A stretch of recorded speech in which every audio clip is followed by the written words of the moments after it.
موضوع تو چل رہا تھا، بس بھائی موضوع چل رہا تھا. ابھی انہوں نے ایک چٹ دے دی اور میں اس چٹ کا جواب دینا چاہتا ہوں، اور اس چٹ کو اسی موضوع کے ساتھ ملا کر مضمون ختم کر دوں گا، اور سارے خطاب کا اہم ترین حصہ پھر یہ چٹ بن جائے گا.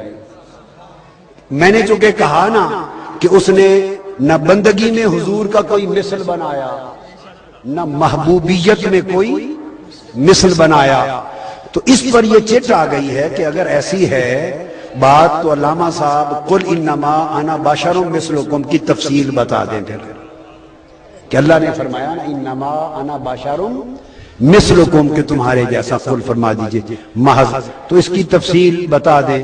تو چلو اب موضوع کو تھوڑا سا اس گلی میں ڈال دیتے ہیں. ہمارا کیا ہے، ذرا اس گلی کا بھی یہ بشر مثلکم بیٹے سنیں، بشر مثلکم کی گلی کا چکر لگا لیتے ہیں اور پھر آپ کو سلام کر کے ہم واپس چلے جائیں گے. اس گلی کا بھی چکر لگوا دیتا ہوں اور بات کو توجہ سے سنو. یہ جو موضوع انما انا بشر مثلکم، یہ آیت کریمہ، اس کے اندر اتنے معارف ہیں، اتنے معارف اور لطائف ہیں کہ شاید 2 گھنٹے کے 10 خطاب بھی کروں تو صرف انما انا بشر مثلکم کی تفسیر مکمل نہیں ہوگی. 2-3 گھنٹے کے 10 خطاب کی پوری سیریز بھی کروں تو شاید یہ مضمون مکمل نہیں ہوگا. لہذا اس میں سے تھوڑا سا وقت ہے تو ایک دانہ سمجھا دیتا ہوں، تسبیح میں سے بولیے ایک دانہ سمجھا دیتا ہوں، اور وہ ایک نیا سا دانہ سمجھاتا ہوں جو پہلے کبھی نہ سنا ہو نہ پڑھا، تاکہ آپ کو یاد رہے کہ نئی بات بتائی تھی. اور یہ بھی ہمیشہ کے لیے عقدہ بشر مثلکم کا حل ہو جائے. اللہ پاک نے قرآن مجید میں فرمایا انی خالقم بشرا من صلصال من حمأ مسنون. میں نے کہا تھا نا ایک نئے انداز سے بات سمجھاؤں گا تو بڑی توجہ سے سمجھ لیں. اللہ پاک نے فرمایا کہ میں بشر کو پیدا کرنے والا ہوں، اور اللہ نے بشر کو پیدا کیا بجتی مٹی سے، اور بجتی مٹی بھی وہ جو بودار سیاہ گارے سے تھی، بودار سیاہ گارے سے، اس سے بجتی مٹی اور اس سے بشر بنانا، یہ ہے بشریت. تو انسان کا جو پیکر بشریت ہے وہ اللہ پاک نے اس میں سے بنایا. اور یاد رکھ لیں کہ یہ جو انسان ہے یہ صرف بشر نہیں ہے، یہیں سے فرق شروع ہو جائے گا. بشر ہے پر صرف بشر نہیں ہے. 2 باتوں میں فرق ہے یا نہیں؟ ایک ہے کہ کہا جائے کہ صرف بشر ہے، ایک کہا جائے کہ نہیں بشر ہے پر صرف بشر نہیں ہے. تو زمین آسمان کا فرق ہو گیا نا. تو انسان بشر ہے مگر صرف بشر نہیں. تو اگر صرف بشر نہیں تو اور کیا ہے؟ اسی مقام پر قرآن مجید میں ہے کہ جب بشریت بنائی انسان کی تو سیاہ بودار گارے سے بجتی مٹی سے بشریت بنائی، اور جب بشریت کا پیکر بنا لیا، اگر یہ پیکر بشریت صرف یہ ہوتا تو کبھی فرشتوں کو سجدہ کرنے کا نہ کہتا. اگر انسان صرف یہی کچھ ہوتا، صرف بشر ہی ہوتا، تو کبھی فرشتوں کو سجدہ کرنے کا حکم نہ دیتا. اس کے ساتھ آگے فرمایا نفخت فیہ من روحی فقعوا لہ ساجدین. یہ اس مٹی سے بشر بنا کر، تو بشر صرف ایک چراغ دان ہے، جسم ہے، پیکر ہے. بشر کا پیکر بنا کر پھر فرمایا اس کے اندر میں اپنی روح کا چراغ جلاؤں گا. فَإِذَا نَفَخْتُ فِيهِ مِن رُوحِي، پھر اس کے اندر اللہ پاک نے فرمایا میں اپنی روح داخل کروں گا. پیکر بشر کا اور روح اندر اللہ کی. جسم پیکر بشریت کا اور اندر روح نفخت فیہ من روحی، اپنی روح داخل کروں گا، پھونکوں گا۔ اب اللہ تو روح سے پاک ہے، تو مراد اس سے یہ ہے کہ اپنے نور کا چراغ روشن کروں گا، اپنے نور کا اور اپنی صفات کا چراغ روشن کروں گا۔ تو اللہ نے بشریت کا پیکر بنا کر اندر اپنے نور کا چراغ جلا دیا۔ نفخت فیہ من روحی، جب اللہ نے اپنے نور کا، اپنی صفات کا جب چراغ جلا دیا تو تب فرمایا فقعوا لہ ساجدین، اب اس کو سجدہ کرو۔ تو گویا سجدہ کرنے والوں نے، تو جس کو سجدہ ہوا وہ تو اللہ کی ذات کے لیے حکم تھا، مگر اب تعظیم کا سجدہ جب آدم علیہ السلام کو ہوا تو ان کے دو رخ تھے۔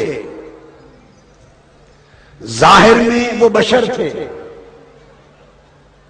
جو اللہ پاک نے فرمایا پیکر جس سے بنایا تھا، ظاہر میں بشریت تھی، اور اس بشریت کے پیکر کے اندر باطن میں نور حق جل رہا تھا۔ نفخت فیہ من روحی، یہ بات توجہ سے سمجھیں، تو دو رخ تھے، بشریت بھی تھی اور باطن میں اللہ کا نور چل رہا تھا۔ تو دو چیزیں ملا کر مکمل کیا تو فرمایا سجدہ کرو۔ اب جن کو حکم ملا سجدہ کرو وہ بھی دو تھے، کچھ سجدے میں گر گئے سارے، ایک اکڑ گیا، اس نے کہا میں تو سجدہ نہیں کرتا۔ جنہوں نے سجدہ کر لیا ان سے پوچھا کہ تم نے سجدہ کیوں کیا؟ انہوں نے کہا ہم تو اندر تیرے نور کا چراغ جلتا دیکھتے، ہم نے سجدہ کر لیا۔ اور جس ایک نے سجدہ نہ کیا اس سے پوچھا بھئی میرا حکم تھا تو نے سجدہ کیوں نہیں کیا؟ اس نے جواب دیا قرآن ہے قرآن، اس نے کہا لم اکن اسجد لبشر، اس نے کہا میں اس بشر کو سجدہ کیوں کروں؟ وہ جو بشر کے چکر میں پہلا شخص جو پڑا تھا نا بشر کے چکر میں، اس سے اللہ نے پوچھا تو نے سجدہ کیوں نہیں کیا؟ اس نے کہا میں اس بشر کو سجدہ کیوں کروں؟ اب بولیے کیا اللہ نے نہیں فرمایا تھا کہ میں مٹی سے بشر بنا رہا ہوں؟ اللہ نے نہیں فرمایا تھا کہ میں مٹی سے بشر بنوا رہا ہوں؟ اس نے کہا تھا یا نہیں کہا تھا؟ تو اس شیطان نے جب کہا کہ میں بشر کو سجدہ کیوں کروں، تو کون سی مختلف بات کی؟ وہی بات نہیں کی جو اللہ نے کی تھی، وہی بات نہیں کی کہ بشر بنا رہا ہوں۔ اس نے کہا میں بشر کو سجدہ کیسے کروں؟ اس نے بھی بشر کہا، لیکن اس کو دھر لیا گیا، فرمایا لعنتی خارج ہوگا، مردود بن کر میری بارگاہ سے خارج ہو جا۔ جب اس نے بشر کہا تو ایک بیان، ایک شخصیت کے ایک رخ کی حقیقت کا بیان تھا۔ جب دوسرے نے بشر کہا تو وہ شان میں تنقیص تھی۔ جب دوسرے نے بشر کہا فرمایا میں نے کہا ہے، مگر اس لیے تو نہیں کہا کہ تم بھی اس کو پکڑ کے رٹ لگاتے پھرو، کہ تم بھی رٹ لگاتے پھرو۔ تو اس نے کہا تو بیان حقیقت تھا، جب اس سے سن کر دوسرے نے کہا وہ مردود اور شیطان لعین بنا دیا گیا۔ اب جس کی نگاہ بشریت میں جا کر رک گئی، ابلیس کی بشریت میں اٹک گئی، وہ سجدے سے محروم رہا اور بدبخت ٹھہرایا گیا۔ اور جن فرشتوں کی نگاہ بشریت سے گزر گئی اور نور حق تک جا پہنچی، وہ ملائکہ مقربین بنا دیے گئے۔ تو ہے بشریت کا پردہ بھی ہے، بشریت کا پیکر بھی ہے، اور نور خدا کا چراغ بھی ہے۔ جس کی نگاہ بشریت میں رک رہتی ہے اور وہ بشر دیکھتا ہے، وہ ابو جہل ابو لہب بن جاتا ہے، اور جس کی نگاہ بشریت سے گزر کر نور تک جاتی ہے وہ ابو بکر عمر بن جاتا ہے۔